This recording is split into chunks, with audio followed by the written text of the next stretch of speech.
Bonjour, aujourd'hui je vous emmène sur les traces de la coutellerie Gembloutoise. Notre guide c'est Pierre Nederlandt. Il nous a fixé rendez-vous au cloître de l'ancienne abbaye bénédictine de Gembloux. Il semblerait que ce soit là que tout est commencé.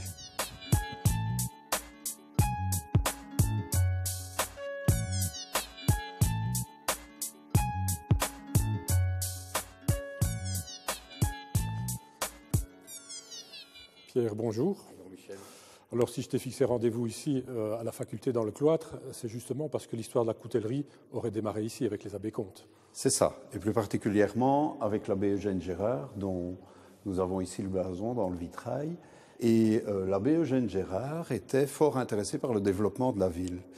Il avait commencé par faire des recherches au niveau du sous-sol et rechercher des minerais pour voir. On croyait qu'à l'époque la métallurgie avait de l'avenir. C'est ça, on croyait qu'on allait trouver dans le sous-sol gembloutois et de l'environnement ici des ressources, mais on n'a rien trouvé. Et donc, vers le milieu du XVIIIe siècle, puisque Eugène Gérard a été abbé, on pense, de 1739 à 1758, il y avait ici à Gembloux un certain nombre de personnes qui descendaient à Namur pour chercher du travail chez des couteliers à Namur.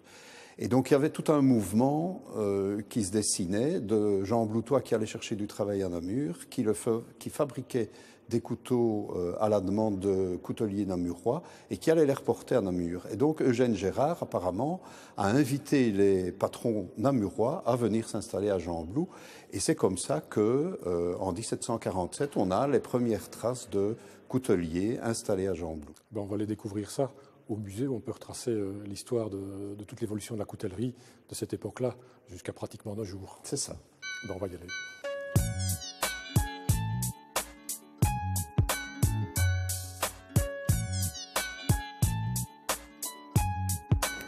Bon, prenons notre courage à deux mains et on arrive ici.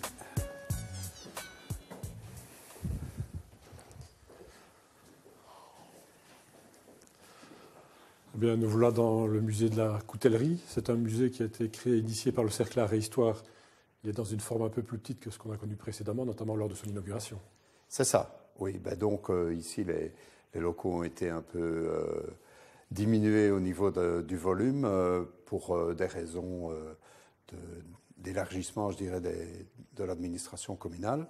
Mais malgré tout, bon, on a pu conserver ici, au premier étage du château du Bailly, un certain nombre de documents et de pièces qui permettent de se faire une idée de l'histoire de la coutellerie à Gembloux. Alors, ce sont des documents rassemblés au fil des années par les initiateurs du Cercle Art et Histoire. C'est ça. En fait, le Cercle Art et Histoire a démarré en 1943.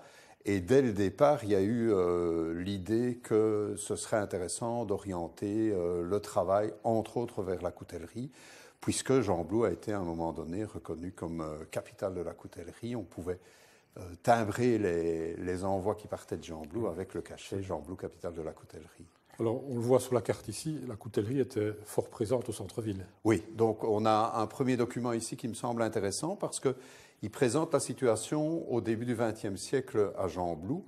Et donc on voit quand même qu'il y a tout un quartier ici dans lequel se développe toute une série d'initiatives au niveau de la coutellerie. Donc c'est essentiellement le quartier du Culot dans lequel on retrouve la rue de la Vôtre, la rue des Champs, la rue du Bois. Et en fait, il y avait beaucoup d'artisans couteliers qui étaient installés dans ce quartier-là. Il y avait aussi des fabricants de canifs et de ciseaux. Et alors, on voit plus, je dirais, dans des endroits un peu plus disséminés alors, les entreprises importantes, les usines comme la manufacture ou alors l'usine Le Pan, les usines Pierrard et ainsi de suite. Donc la coutellerie au départ, c'était essentiellement des artisans. C'était au départ des gens qui travaillaient chez eux et qui travaillaient pour un patron, chez qui ils allaient chercher le matériel pour travailler chez eux et ils reportaient le travail fini chez le patron. Voilà. Alors ici, c'est la vitrine de l'entreprise Cara. C'est une des dernières coutelleries qui a fermé ici à Gembloux.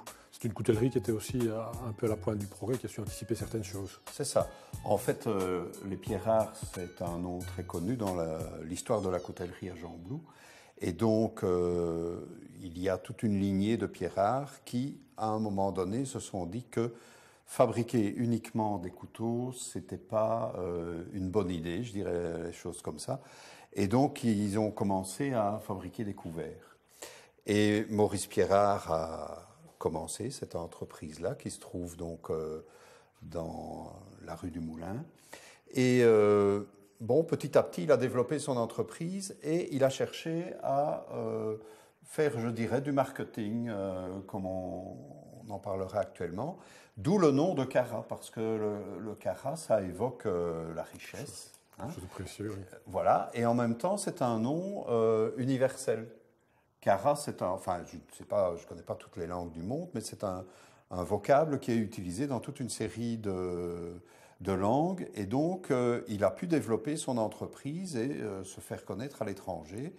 Et c'est une entreprise qui fonctionnait bien, mais qui finalement a dû fermer ses portes en raison de la concurrence étrangère et en raison aussi surtout du fait que Michel Pierrard, qui est le dernier de la lignée, n'avait pas de descendants et donc, bon, à un moment donné, a arrêté ses activités.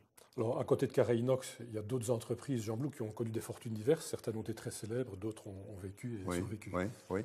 Et en fait, bon, ben, tu as vu, on n'a pas beaucoup de place. Et donc, dans les différentes vitrines ici, on a voulu rassembler un certain nombre d'informations et de documents et de pièces concernant quelques grandes usines ou quelques grandes entreprises de la coutellerie à Jean Blou.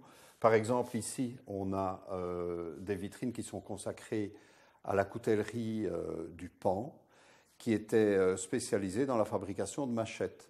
Et donc, c'est une entreprise qui a connu vraiment une expansion très importante parce qu'elle avait toute une production qui était destinée à l'Afrique centrale et à l'Amérique du Sud.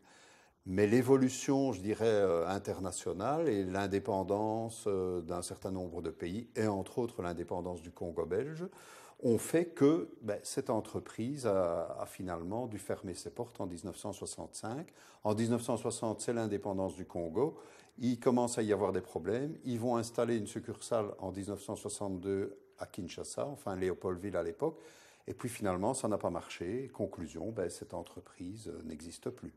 Alors, dans un genre tout à fait différent, il y a aussi la manufacture qui s'est spécialisée dans les instruments chirurgicaux. Alors là, c'est une histoire extraordinaire, la manufacture. Il y a un coutelier Jean Bloutois qui s'appelle Dieudonné Simal, qui va à Paris pour se spécialiser, et il s'installe à côté de la faculté de médecine. Et les médecins viennent apporter des instruments chirurgicaux à réparer, à réaiguiser, etc. Et puis, il contacte des membres de sa famille, qui sont les Legros, qui habitent Jean Blou, en disant « Venez, il y a du travail à faire ». Mais les Legros se disent « Non, on préfère rester à Jean Blou ». Et c'est comme ça que se développe à Jean Blou, dans une famille qui était au départ une famille de couteliers, toute une entreprise qui fabrique des instruments chirurgicaux, qui devient à un moment donné la manufacture belge de Jean Blou, qui est spécialisée dans la fabrication d'instruments chirurgicaux, mais qui, là aussi, pour des problèmes de gestion et de mauvaise organisation, je pense, a dû fermer ses portes. Ce qui est intéressant quand même, c'est qu'il y avait tout un savoir-faire qui était là, qui existait, qui avait été développé à la manufacture, parce qu'il faut savoir quand même que les instruments chirurgicaux, il y a tout un travail qui se fait à la main. Et donc, je dirais, ces connaissances au niveau de la fabrication d'instruments chirurgicaux ont été reprises dans une entreprise qui s'appelle Cybelle et qui est installée dans le zoning de Jean Blou et qui continue à fabriquer des instruments chirurgicaux, entre autres des instruments chirurgicaux en titane. Et on a des exemples ici de ces instruments chirurgicaux qui sont de renommée mondiale parce que ce sont les instruments qui permettent de travailler, de faire des opérations sous scanner. Alors ici, là, c'est encore une famille qui existe à Jean Blou, c'est la famille de Pireux. Oui. C'est aussi vraiment une famille qui fait partie de l'histoire de la coutellerie. Elle fait partie de l'histoire de la coutellerie. Un, je dirais, des membres de la famille qui est important, c'est Joseph de Pireux, qui fabrique un certain nombre d'objets particuliers, qui obtient une marque qui est L'Âme d'Or, c'est tout dire, et puis qui fabrique un certain nombre de couteaux, de grands couteaux de démonstration, et on en a un ici. Je vais essayer de le sortir délicatement de la vitrine. La photo montre combien il en avait fabriqué. Et donc, il a fait dans ces couteaux de démonstration des incrustations en nacre qui présentent les différents types de couteaux qu'il fabriquait. Donc c'était une sorte de marketing original. De marketing tout à fait original. C'était une manière tout à fait originale de présenter son catalogue de fabrication finalement. Et ça reste toujours une photo qui est très célèbre au niveau de la coutellerie. Oui, c'est une photo vraiment célèbre parce qu'il pose là avec ses ouvriers dans son atelier, devant son atelier dans la rue du Moulin. Et les ouvriers présentent là ces différents couteaux de démonstration. Ce qui est intéressant à voir aussi, c'est la coutellerie de Désiré Legros, qui avait obtenu le brevet de fournisseur de la cour. Et alors c'est intéressant de voir ici les documents qui sont présentés parce qu'en 1908, il y a eu un professeur de Sheffield, et Sheffield en Angleterre, ce sont les concurrents de Jean Blou, je dirais comme ça, qui est venu voir un peu comment ça se passait et qui a dit que c'était vraiment incroyable de voir qu'à Jean Blou, il y avait encore un système où on tournait une grande roue. Nul n'est prophète en son pays, mais la réputation de la coutellerie jean-bloutoise était très très bien implantée ici en Europe. Ah oui, absolument. Donc les grands concurrents de Jean Blou sont Sheffield en Angleterre, Solingen en Allemagne, Thiers en France. Et il y avait évidemment des contacts qui étaient pris au niveau des procédés de fabrication, avec parfois un peu des formes d'espionnage industriel, comme on dirait maintenant. Alors ici, c'est toute la diversité de la coutellerie. Donc voilà. Donc la diversité de la coutellerie avec des fabrications comme l'atelier Frisque dans la Grand Rue qui fabriquait essentiellement de la coutellerie horticole. Donc non seulement on fabriquait des couteaux, mais on fabriquait aussi des canifs et puis alors tout le matériel pour le jardinage. Ou alors, comme ici chez Colas par exemple, ils fabriquaient toute une série de canifs. Il y a des canifs qui sont destinés à des électriciens. On le voit quand même, les couteliers ont cherché de se diversifier, tout à fait, de rendre leurs produits accessibles à différents métiers, à différentes corporations. Certainement. Et donc là, bon, c'est vrai que c'est surtout le problème de la concurrence étrangère, le problème du manque de subsides, du manque de soutien de la part des autorités au point de vue de l'industrie qui fait que, bon, ben, il n'y a plus pour le moment de coutelier à Jean Blou.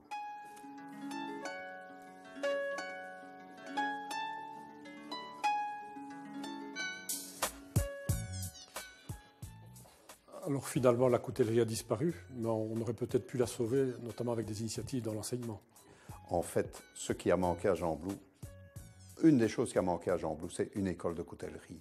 Et si on regarde les documents qui sont présentés ici, on voit déjà qu'en 1865, il y avait une suggestion qui était faite par la province de Namur de créer à Jean Blou une école de coutellerie. Pour des raisons diverses et essentiellement pour des raisons financières, ça ne s'est pas fait.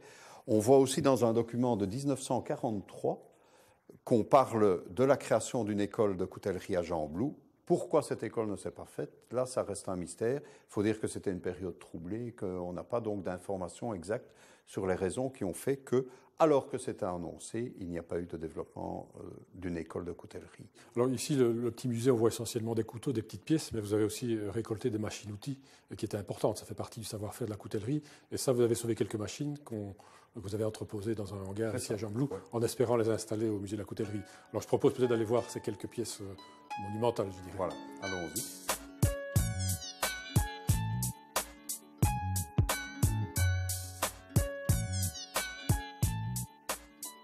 Alors on est ici dans un entrepôt où se trouve toute une série de machines qu'on ne peut pas mettre au musée du château du Bailly. Donc ces machines-ci auront leur place dans le futur musée de la coutellerie. C'est ça. Donc ici, il y a plein de machines qui viennent essentiellement de la coutellerie de Fernand Ouinant, qui sont entreposées pour le moment parce que, bien sûr, on vient de le voir, les locaux actuels du musée ne permettent pas d'entreposer ou de présenter ces machines-ci. Et de toute façon, ce qui est prévu dans le nouveau musée, c'est de réinstaller tout ceci pour montrer comment fonctionnait une coutellerie depuis le départ de l'emboutissement de la tôle jusqu'au produit fini. Donc on a pratiquement une machine de chaque phase de fabrication. Oui, oui, toutes les machines qui servaient chez Fernand Ouinant sont ici entreposées pour le moment. Alors vous avez aussi d'autres petits objets usuels que vous avez récupérés chez Pierrard. C'est ça, on a d'autres objets qui viennent de la coutellerie Pierrard. Et c'est donc sur le site de la coutellerie Pierrard que sera installé le nouveau musée de la coutellerie dans un des bâtiments qui vient d'être rénové pour le moment. Bien, alors je propose de nous rendre sur le site pour aller voir un peu comment tout ça sera disposé. Allez, allons-y.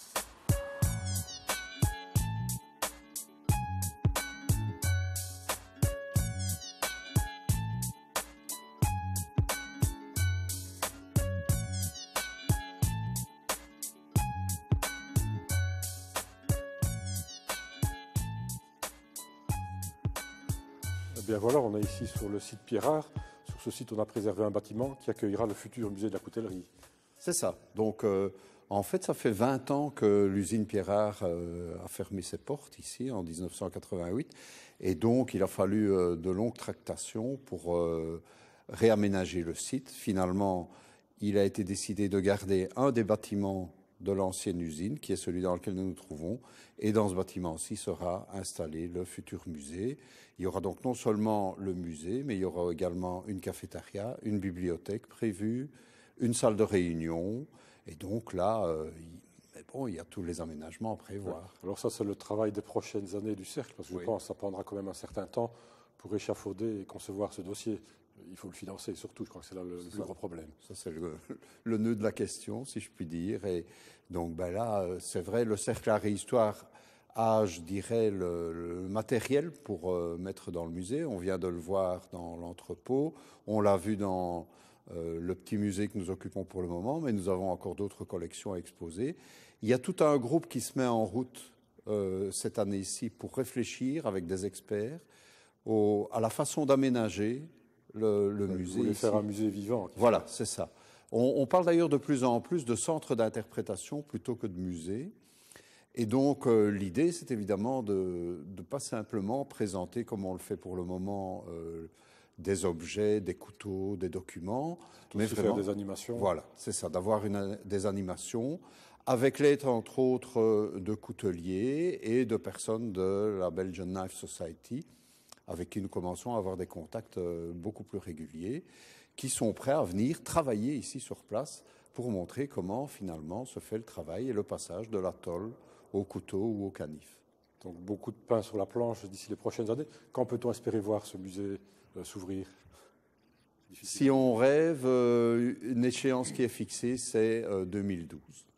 Voilà, Pierre, merci pour toutes ces informations. Pour ceux qui veulent en savoir un peu plus sur la coutellerie, vous avez publié aux presses agronomiques de Gembloux, édité par le Cercle Royal Art et Histoire, cet ouvrage relativement complet sur la coutellerie. Pierre, encore un grand merci d'avoir participé à cette émission. Je vous fixe rendez-vous pour une prochaine émission. Au revoir et merci d'avoir été avec nous.